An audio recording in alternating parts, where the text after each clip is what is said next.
So I use the term glorified bareback pads for what a lot of people have experience with as treeless saddles, or thinking they're treeless saddles and then have a poor experience and talk bad things about treeless. Glorified bareback pads are something that looks like a saddle, probably has stirrups like a saddle, but really doesn't have the design and engineering and materials in it to protect the horse's back, to protect the rider. So anything that you see that does not have at least one of two things: built-in spinal clearance or some kind of um, fixed element, like a fixed pommel, a rigid pommel to create wither clearance. Odds are that is what we'd call a glorified bareback pad, and you should be wary of using it. As I shared earlier, I used a glorified bareback pad.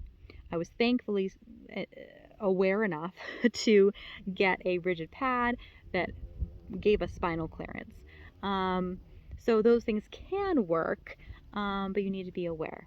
So again, glorified bareback pads mean something that has no structure whatsoever and certainly doesn't have any panels or built-in spinal clearance. Those are things that I would say, not that you can't use, but to be careful with, and to make sure that you're doing your due diligence to ensure that you're protecting your horse's back and both of you, because your safety may be involved if there are issues. So treeless saddles need not just the saddle, but a whole system to work as effectively as possible. Treat saddles rely on a treeless saddle pad, and it depends on the brand how much they rely on the saddle pad and what they rely on the saddle pad for. But no matter what, you want a treeless saddle pad. I would even argue that many treed saddles will benefit from a treeless saddle pad, but that's a different story. So we need our treeless saddle, we need our treeless saddle pad, and then we need a girth that is appropriate in material and shape for a horse's conformation. We'll get more on that later. So with a treeless saddle, we have different styles, is what I call them. So we have ones that have no or limited spinal clearance.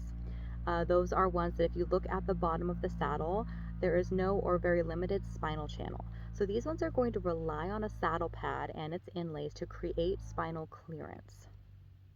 So those are ones that are going to probably need thicker inlays and or a thicker material, like a merino wool or something like that, to help with airflow and to help with that spinal clearance. We then have saddles that have no adjustability to them. And what I mean by that is they have a hard attached pommel is your most typical example. So they have a fixed pommel that cannot change its width or its angle. So with these saddles, what we want to be careful of is obviously that the pommel fits. A lot of the companies that make saddles with a fixed pommel offer limited sizing in the pommel, and so that's something to be aware of, that when they have limited sizes, the odds of it fitting your horse may be smaller. And we'll show some examples later of how to tell if the pommel angle of a saddle fits your horse or not. I'll show you some examples of too narrow, just right, and too wide. Then we have adjustable models, and this is where the power of treeless saddles really lies, because if we're knowledgeable enough, we can adjust our saddle as needed forever, depending on the horse that we have, or as our horse's body changes.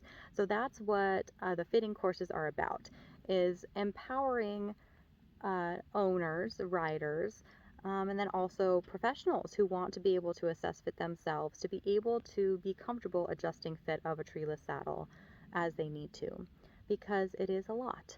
It's a big responsibility to take on. So with the adjustable models, we have a couple different of types. We have ones that have an adjustable pommel angle. So these are ones that have interchangeable pommels or gullet plates. And then we also have ones with adjustable panels, and some of them have both.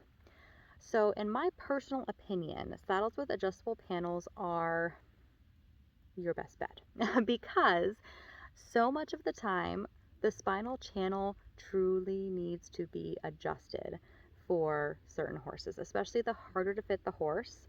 Odds are it's because the spinal channel is not right on a saddle that has fixed panels. So the adjustable panel saddles give you the most ability to adjust, especially when paired with a shim pad that allows you to adjust for saddle balance and asymmetries. We do also have the saddles that have built-in spinal clearance. So obviously, saddles that have adjustable panels will have the built-in spinal clearance, but then we do also have saddles with fixed panels on them that provide spinal clearance. When saddles have spinal clearance built in, typically they're not going to rely on the saddle pad obviously as much for spinal clearance, but it is still most beneficial to have a treeless saddle pad with a felt inlay or something else that is thinner to help disperse weight further, because we don't have the tree to disperse weight as far as possible. Having the footprint of the panels then on top of an even larger footprint of inlays helps tremendously in dispersing pressure, which you'll see in the impression pad tests. If you haven't checked them out already, I'll make sure there's a link available to you so you can look at the impression pad tests of various treeless brands.